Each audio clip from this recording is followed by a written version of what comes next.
मौनव्याख्यप्रकटितपरब्रह्मतत्त्वं युवानम् वर्षिष्टान्ते वसदृष्टिं गणैरावृतं ब्रह्मनिष्ठैः आचार्येन्द्रं करकलितचिन्मुद्रमानन्दमूर्तिम् स्वात्वा रामं मुदितवदनं दक्षिणामूर्तिमीडे विश्वं दर्पणदृश्यमाननगरीतुल्यं निजान्तर्गतम् पश्यन्नात्मनि मायाया बहिरिवोद्भूतं यथा निद्रया यः साक्षात् कुरुते प्रबोधसमये स्वात्मानमेवाद्वयम् तस्मै श्रीगुरुमूर्तये नमः इदं श्रीदक्षिणामूर्तये बीजस्यान्तरिवाङ्कुरो जगदिदं प्राज्ञिर्विकल्पं पुनः माया कल्पितदेशकालकलना वैचित्रचित्रीकृतम् मायावीव विजृम्भयत्यपि महायोगी वयश्चेच्छया तस्मै श्रीगुरुमूर्तये नमम्यिदं श्रीदक्षिणामूर्तये यस्तैव स्फुरणं सदात्मकं मसत्कल्पार्धकं भासते साक्षात् तत्त्वमसीति वदवचसा यो बोधयत्राश्रितान् यत्साक्षात्कारणात् भवेन् पुनरावृत्तिर्भवाम्भोनिधौ तस्मै श्रीगुरुमूर्तये नमः इदं श्रीदक्षिणामूर्तये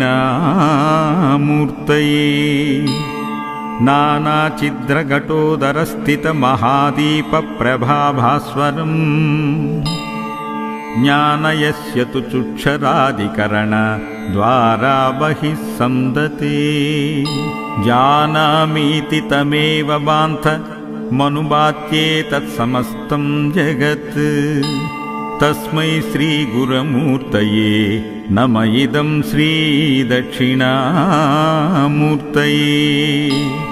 देहं प्राणमपीन्द्रयण्यापि चलां बुद्धिं च शून्यं विदु त्रिबालाण्डजडोपमास्त्यः मितिभ्रान्ता भृशं वादिना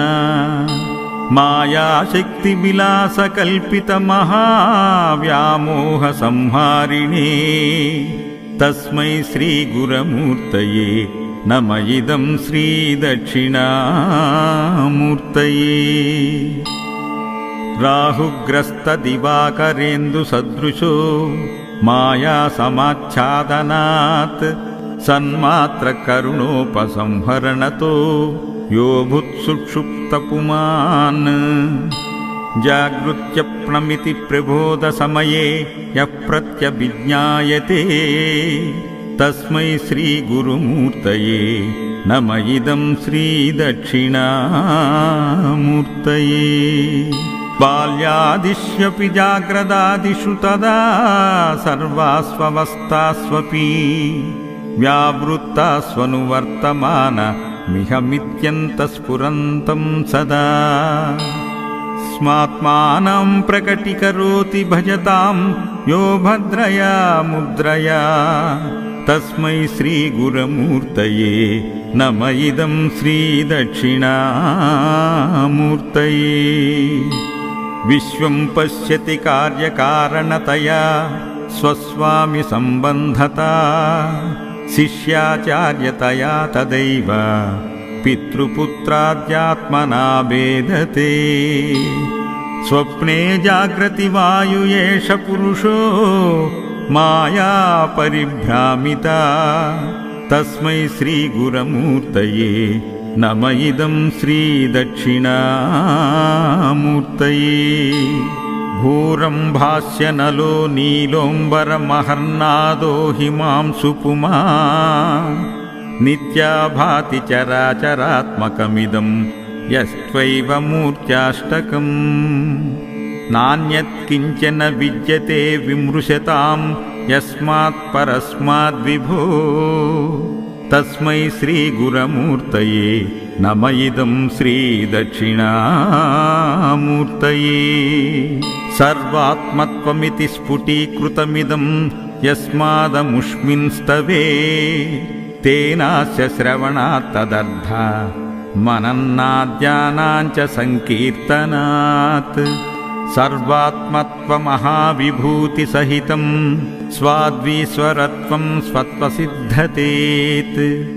तत्पुनरष्टदा परिणतं चैश्वर्यमव्याहतं वटविटपि समीपे भूमिभागे निषण्णम्। सकलमुनिजननां ज्ञानदातारमारात् त्रिभुवनगुरुमीशं श्रीदक्षिणामूर्तिदेवं। जननमरणदुःखच्छेद दक्षं नमामि। चित्रं वटतरोर्मूले वृद्धा शिष्या गुरुर्युवा।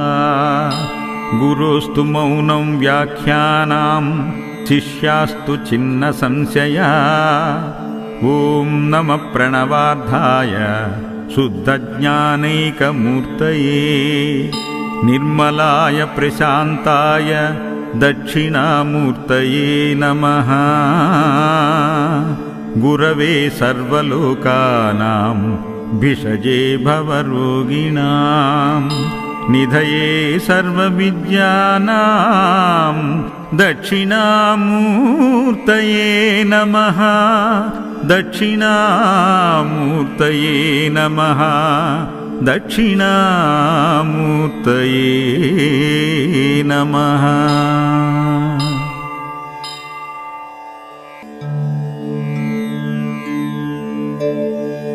मौनव्याख्यप्रकटितपरब्रह्मतत्त्वं युवानम् वर्षिष्टान्ते वसदृष्टिं गणैरावृतं ब्रह्मनिष्ठैः। आचार्येन्द्रं करकलितचिन्मुद्रमानन्दमूर्तिम् स्वात्वा रामं मुदितवदनं दक्षिणामूर्तिमीडे।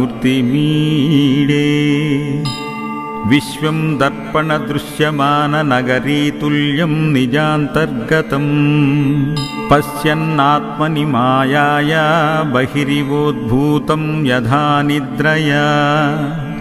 यः साक्षात् कुरुते प्रबोधसमये स्वात्मानमेवाद्वयम्। तस्मै श्रीगुरुमूर्तये नम इदं श्रीदक्षिणामूर्तये। बीजस्यान्तरिवाङ्कुरो जगदिदं प्राज्ञिर्विकल्पं पुनः मायाकल्पितदेशकालकलना वैचित्रचित्रीकृतम्। मायावीव विजृम्भयत्यपि महायोगी वयश्चेच्छया। तस्मै श्रीगुरुमूर्तये नमं इदं श्रीदक्षिणामूर्तये। यस्तैव स्फुरणं सदात्मकं मसत्कल्पार्धकं भासते साक्षात् तत्त्वमसीति वदवचसा यो बोधयत्राश्रितान्। यत्साक्षात्कारणाद् भवेन् पुनरावृत्तिर्भवाम्भोनिधौ। तस्मै श्रीगुरुमूर्तये नम इदं श्रीदक्षिणामूर्तये।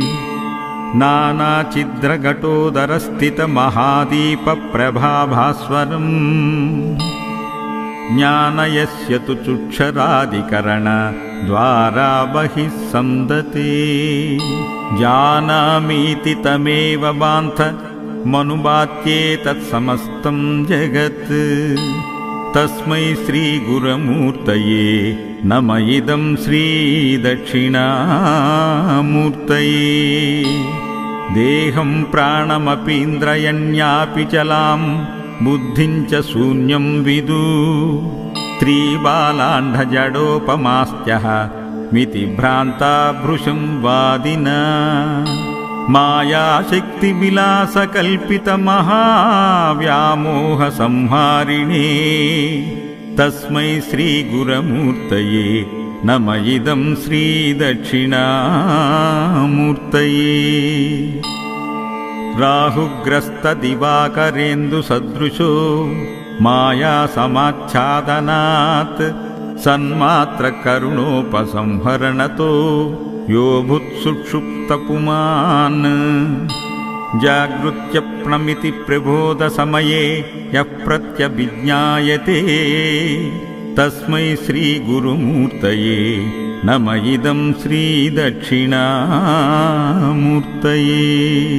बाल्यादिष्यपि जाग्रदादिषु तदा सर्वास्वस्थास्वपि व्यावृत्तास्वनुवर्तमानमिहमित्यन्तस्फुरन्तं सदा स्मात्मानं प्रकटीकरोति भजतां यो भद्रया मुद्रया तस्मै श्रीगुरुमूर्तये नम इदं श्रीदक्षिणामूर्तये। विश्वं पश्यति कार्यकारणतया स्वस्वामि सम्बन्धता शिष्याचार्यतया तदैव पितृपुत्राद्यात्मना भेदते। स्वप्ने जाग्रति वायु एष पुरुषो माया परिभ्रामिता तस्मै श्रीगुरुमूर्तये नम इदं श्रीदक्षिणामूर्तये। भूरम्भास्यनलो नीलोऽम्बरमहर्नादो हिमांशुपुमा नित्या भाति चराचरात्मकमिदं यस्त्वैव मूर्त्याष्टकम्। नान्यत्किञ्चन विद्यते विमृशतां यस्मात् परस्माद्विभो तस्मै श्रीगुरुमूर्तये नम इदं श्रीदक्षिणामूर्तये।